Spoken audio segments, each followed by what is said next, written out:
Max Part, kamusta kayo? At sa vlog ngayon, Max Part, pag-uusapan po natin ang mga mali ng babae habang nakikipaglabing.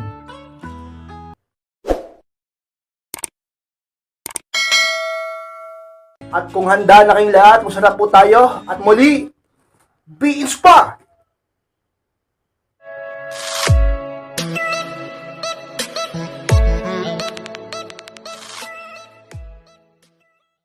At ang unang pagkakamali ng babae habang nakikipaglabing is nagkukunwaring nasasarapan o nag-e-enjoy. O pamakswali ng unang talaga namang kamalian ng isang babae. Kapag kayo ay nakikipaglabing sa lalaking mahal mo. Dapat sa lalaking mahal mo talaga, hindi kung kani-kanino. At isa yun sa mga mali nyo. Alam nyo, dapat hindi kayo nagkukunwaring nasasarapan o nag-e-enjoy habang nakikipaglabing ka. Sapagkat ka-inspired. Dapat maging totoo ka kapag hindi ka nasasarapan. Dapat sabihin mo sa partner mo. Kasi yung iba sa inyo, nasasaktan na, nahihirapan na, hindi na okay. Pero nagkukunwari pa rin nag-e-enjoy. Bakit? Dahil sa magagalit ang lalaki? Or sabihin nating iiwang ka niya? Alam niyo mga kids-sports, sa pakikipaglabing, dapat bigayan dyan. Dapat give and take dyan at dapat mag-unawaan dyan. Hindi yung hahayaan mo na naaabuso ka at talaga namang sabihin nating lagi kang talo. Dapat pares kayo nag-e-enjoy. Kayo inspired. Kasi baka pagalitan ako o kaya naman baka iwan ako, ipagpalit ako, sumama siya dun sa kabit niya, baka maghanap ng iba. Baka sabihin nating hindi kami maging okay. Kaysa naman sa nagpapanggap ka nag-e-enjoy sa mga pinagagawa niya sa'yo, hindi ka nga natutuwa, hindi ka nga nasasarapan. Kasi sa mga mali mong ginagawa, magpakatotoo ka, sabihin mo sa kanya. Iba pa rin ang nagpapakatotoo upang mapag-usapan at mabigyan ng solusyon. Ganyan yan, ka-inspired. Sa mga mali nyo mga babae, kung sino man ang gumagawa niyan, itigil mo na. Yung nagkukunwari ka nag-e-enjoy o nasasarapan sa inyong paglalabing ng mister mo, ka-inspired. At ang palong mali ng babae ka-inspired kapag nakikipaglabing is hindi nagsasabi ng gusto at ayaw. Yan ang pangalawa ka-inspired. Dapat nga talaga sinasabi mo yung gusto mo. At pati yung mga ayaw mo. Dapat alam ng partner mo yan. Dapat aware siya dyan. Diba? Hindi yung hindi niya alam. Hindi niya alam kung anong ayaw mo. Hindi niya alam kung anong gusto mo. Tapos sa katagalan, magagalit ka. Mag-aaway kayo. Bigla ka magbabago. Malay niya ba? Hindi mo kasi sinasabi. Diba? Inspired. Nahiya akong sabihin Baka sabihin niya, maarte ako. Baka sabihin niya, ang dami kong demand. Baka sabihin niya, marami akong reklamo. Kaysa naman sa, ka-inspired, na nagkukunwari ka nga. Alam nyo, talagang minsan may mga bagay kayong pagtatalunan. Ganun talaga yan. Lalong-lalo na pagdating sa paglalabing. Dahil, syempre, ibang usapan yan. Diba? Maaring sabihin niya talagang maarte ka. Maaring isipin niya o sabihin niya na demanding ka. Pero at least, alam niya na. Diba? Isa naman sa habang buhay kayong ganyan. Nasasaktan ka na, hindi mo gusto yung ginagawa niya, pero tuloy pa rin kayo. Yung mga gusto mo sa paglalabing, hindi mo nakukuha, hindi mo nararanasan. Diba? Siya na lang palagi ang nag-e-enjoy. Ikaw, kamusta ka naman? Alam nyo, malaki ang porsyento sa buong mundo na magkakarelasyon na naghihiwalay. Bakit? Dahil hindi sila magkasundo sa paglalabing. Gusto mo ba na dumating pa sa ganyang punto? Gusto mo ba na dumating pa sa punto na ikaw mismo ang makikipaghiwalay o tatapos ng inyong relasyon dahil hindi ka okay sa ganyan? Kasi naman hindi mo sinasabi. Sabihin mo sa partner mo. Sa mga maling ginagawa ng babae habang nakikipaglabing, hindi sinasabi ang gusto at ayaw. At ang pangatlong pagkakamali ng babae ka-inspired habang nakikipaglabing is pinapaira lang kaartehan. Yan ang pangatlo ka-inspired. O pumak-inspired, pinapaira lang kaartehan. Baka sabihin ng iba, ka-inspired, ganun naman talaga, diba? Alam nyo, lahat naman talaga tayo ka-inspired, may kaartehan. Kahit ako, pagdating sa mga bagay-bagay, kahit kayo, lahat tayo may kaartihan sa lahat ng bagay. Meron tayong kaartihang taglay sa ating katawan sapagkat ka-inspired tayo ay mga tao lang dito sa daigdig. Pero wag naman yung sobrang arte. Lalong-lalo kapag may asawa ka na. Lalong-lalo na pagdating sa paglalabing-loving. Huwag kang sobrang arte. Huwag mong laging pairalin yung kaartihan mo. Alam mo kung bakit? Kapag ka ganyan lagi ang pinapairal mo sa sarili mo at sa inyong paglalabing, ay siguradong ang lalaking partner mo sa katagalan ay mababad trip sa'yo, maiinis sa'yo at malaki ang posibilidad na ma-turn off sa'yo at ipagpalit ka sa iba.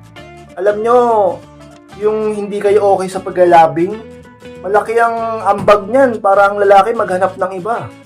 Kaya nga minsan tinuturo ko kayo pagdating sa bagay ito, diba? Kasi gusto ko hindi masira ang pag-ibig niya sa'yo ang pagtitinginan nyo.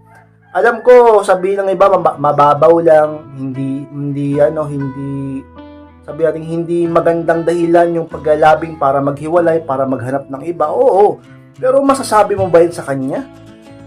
Tatanggapin niya ba yan na sa ganyang salita mo?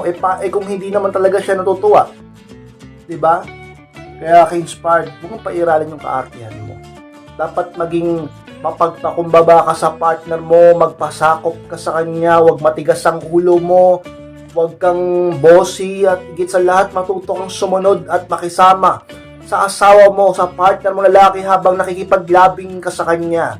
Sa mga maling ginagawa ng ibang babae sa inyo, pinapairal nyo ang kaartihan nyo hanggang sa inyong paglalabing ka-inspired. At pang-apat na ginagawang mali ng babae habang nakikipaglabing is ayaw ng give and take. Gusto siya lang ang masusunod. Yun ang pang-apat ka-inspired. Ganyan ka ba? Gusto mo, ikaw lang ang masusunod kapag naglalabing-labing kayo ng asawa mo o ng lalaking mahal mo? Mahal mo ba talaga? Kasi kung mahal mo yan, hindi mo hahayaan na ikaw lang lagi ang masusunod sa inyong paglalabing. Tsaka isa pa, ina-under mo siya sa lagay na yan. Huwag kayong mga under ng lalaki. Hayaan nyo siyang magpakalalaki. Ka-inspired. Dapat sa paglalabing give and take. Diba? Para hindi ka naman maging unfair. Kung anong gusto mo, syempre dapat makisama siya. Basta tama lang. Kung anong gusto niya, dapat matuto ka rin sumunod. Hindi yung gusto mo, ikaw lang ang masusunod. Yung iba sa inyo, ang gusto, nakahilata lang. Ang gusto sa inyo, nakahiga lang. Bubo ka lang. Ha? Uungol lang. Ganun lang gusto nyo. Pero pag kayo na ang inuutusan, ayaw nyong sumunod. Ayaw nyong kumilos. Huwag kayong ganyan ka-inspired. Huwag kang ganyan sa asawa mo. Yung iba sa inyo, pagod na ngayong mister sa katrabaho.